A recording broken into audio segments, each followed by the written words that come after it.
네, 안녕하세요. 멘탈이 전문가의 철영입니다. 네, 소비자 물가가 발표되었던 오늘 시장은 전반적으로 강세였습니다. 미국 주식은 나스닥을 중심으로 해서 3대 지수가 모두 상승을 했고 암호화폐는 약보합세였는데요. 오늘은 무슨 일이 있었을까요? 일단 운명의 날이었던 CPI의 발표 결과는 대단히 긍정적이었습니다. 헤드라인 CPI가 예상치였던 3.1%보다도 낮은 3%로 지난달과 비교해서 무려 1%나 하락하면서 27개월 만에 최저치를 기록했습니다. 또한 근원 CPI도 예상치였던 5%보다 낮은 4.8%를 기록하면서 드디어 4%대로 진입을 했습니다. 생각보다 물가 하락폭이 더 컸던 것이죠. 특히 물가지수에서 가장 높은 비중을 차지하는 주거비가 서서히 꺾이는 모습이 확인되고 있다는 점이 긍정적이었습니다. CPI의 주거비는 누적 데이터이기 때문에 이미 하락 추세가 심화되고 있는 신규 임대료와는 다르게 상승세가 지속이 되고 있었는데요. 하지만 이제는 분명하게 추세상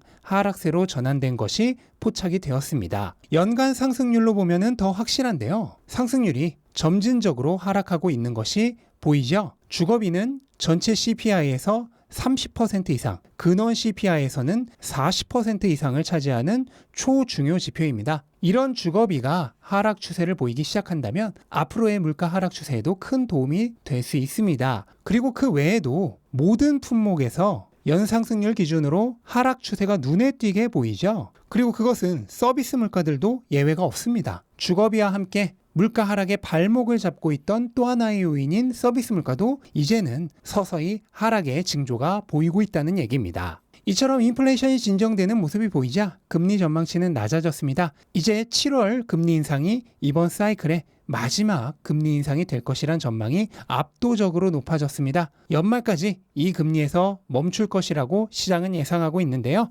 길었던 금리 인상의 끝이 이제 정말 마지막 한 걸음 남은 것입니다. 다만 주거비와 서비스 물가의 상승률은 둔화되었다 하더라도 여전히 높은 수준이고 근원 물가는 잘 내려가고 있지 않음에 따라서 금리 인하가 예상되는 시기는 내년 3월로 변함이 없었습니다. 일단 오늘 운명의 날은 시장에게는 승리의 날이었다고 얘기할 수 있겠습니다. 근원 물가는 아직 멀었지만 평균적인 물가는 이제 2%를 가시권에 두고 있는 수준까지 떨어졌습니다. 근데 앞으로도 시장이 지금의 승리를 지속해 나가면서 금리 인하까지 이어지기 위해서는 몇 가지의 조건이 더 필요합니다. 일단 우선적으로 알아두어야 할 것은 지금과 같은 급격한 물가 하락은 이제 앞으로는 조금 일어나기 어렵다는 사실입니다. 현재 물가가 급격하게 하락한 것처럼 보이는 가장 큰 원인은 작년 6월이 40년 만에 가장 높은 물가를 기록했던 달이었다는 사실 때문입니다. 그러니까 작년이 물가가 너무 높았기 때문에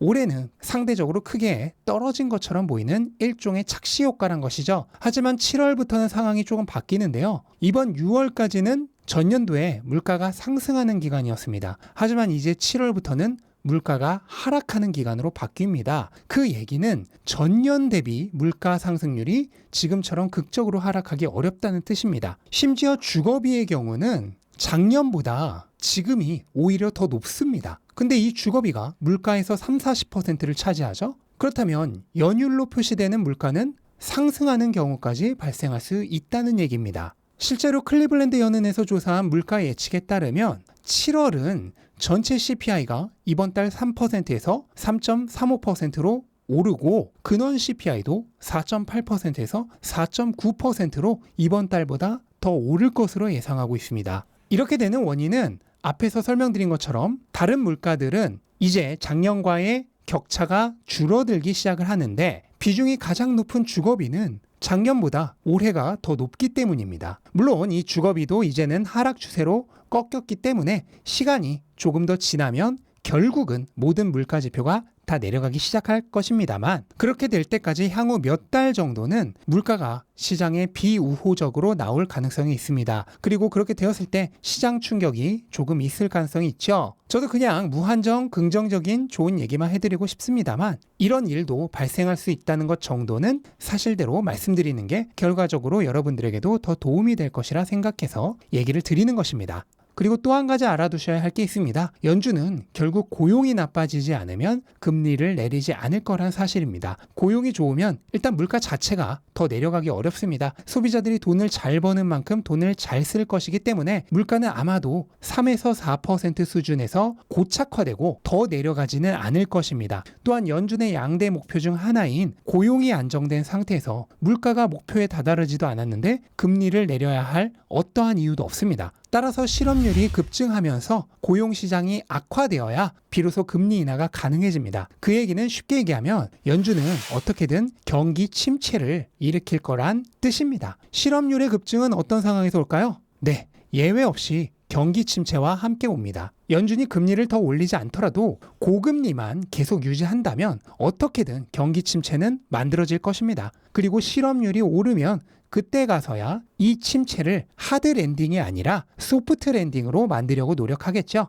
그 노력 중 가장 대표적인 게 바로 금리 인하입니다. 따라서 현재 실업률이 바닥이고 경기 침체 기색이 안 보이는 것은 아무 상관이 없습니다. 금리를 높은 상태로 계속 유지해서 결국은 실업률을 급등하게 만들고 경기 침체가 오도록 유도할 것이기 때문입니다. 그때 연준이 얼마나 기민하게 컨트롤을 잘해서 연착륙으로 끝낼 수 있을지는 파월을 바라보면서 기도하는 수밖에 없습니다. 근데 아시겠지만 그렇게 믿을만 하지 않죠. 따라서 제가 영상마다 강조드리듯이 어떻게 하라고 했나요? 연착륙일 때 더 좋을 수 있는 증권과 경착륙일 때 더 좋을 수 있는 상품을 함께 투자하라고 말씀드리고 있는 이유가 바로 이 때문입니다. 연준은 경기라는 비행기가 고도가 너무 높아서 어떻게든 추락을 시킬 텐데 그때 신의 스킬을 발휘해서 연착륙으로 끝낼 거라 장담하지 못하기 때문입니다.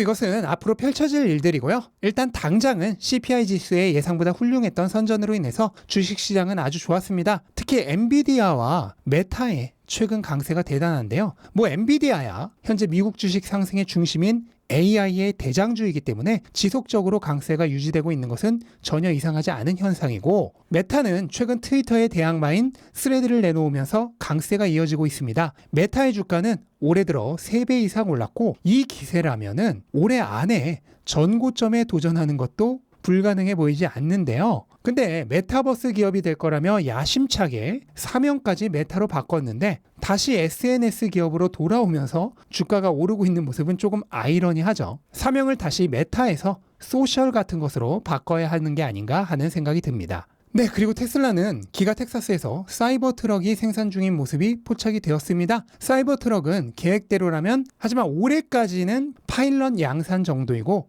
본격적인 양산의 시작은 내년 말 또는 2025년부터로 예상이 되고 있습니다. 사이버 트럭이 출시되며 미국 전체 시장의 10% 정도의 규모를 차지하는 픽업 트럭 시장을 흡수하는 게 가능해집니다. 사실 규모로만 보면 픽업 트럭 시장이 전기차 시장보다 북미에서는 더 큽니다. 그렇다면 픽업 트럭 시장에서도 전기차로 넘어오려는 수요가 꽤 있겠죠. 거기다 초기에 흡수되는 수요는 구매 대기자들이기 때문에 어떠한 프로모션이나 가격 인하도 필요가 없습니다. 마치 모델 3나 Y가 처음 나왔을 때와 비슷하게 말이죠. 따라서 가격 인하가 많이 진행된 기존 모델들 대비 마진도 매우 뛰어날 것으로 예상이 됩니다. 어쨌든 이 모든 계획을 포함하여서 7월 19일에 발표될 2분기 실적 발표가 테슬라의 당분간의 주가 흐름을 결정하게 될 것 같습니다. 그리고 비트코인은 CPI가 낮게 나와 금리 전망이 내려갔음에도 불구하고 가격이 하락하는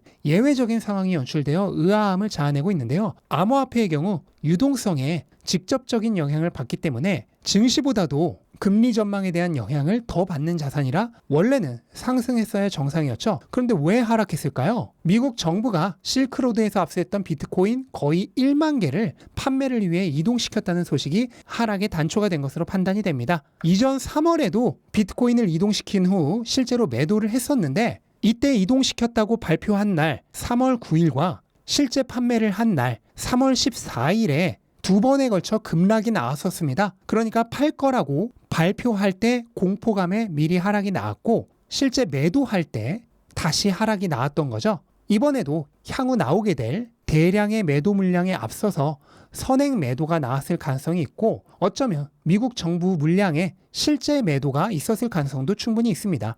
매도 사실 발표는 2주에서 3주 정도 지나서 나오기 때문에 사실 여부는 나중에 판단이 되겠지만 공포에 의한 단기 투자자들의 선행 매도이든 아니면 실제 미국 정부 물량의 매도이든 오늘 하락에 상당한 영향을 준 것은 틀림이 없습니다.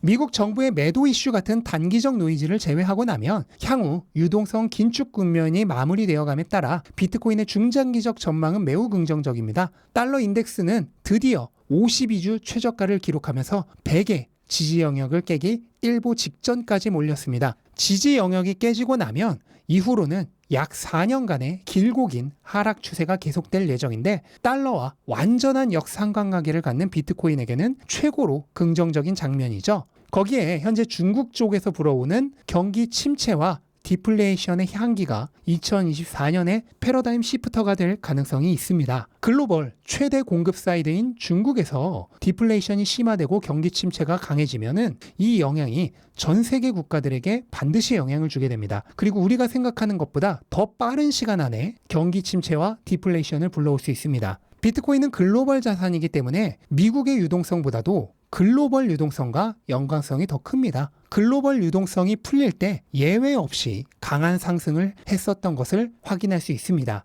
그리고 실제 그렇게 될 전조 현상이 지금 발생하고 있는 것입니다. 미국에 더해서 중국과 유럽까지 완화 정책을 시작한다면 비트코인 가격에 미칠 파급력은 상상 그 이상일 수 있습니다. 네, 오늘은 이렇게 시장 정리해봤고요. 내일은 또 만만치 않게 중요한 생산자 물가 PPI가 발표되죠. 물론 CPI만큼의 파급력은 없겠지만 또 영향이 전혀 없지도 않을 것입니다. 내일 결과는 또 내일 영상에서 다루도록 하고 오늘은 이만 마무리하도록 하겠습니다. 영상 도움되셨다면 구독과 좋아요 부탁드리고 즐거운 하루 되시기 바랍니다. 감사합니다.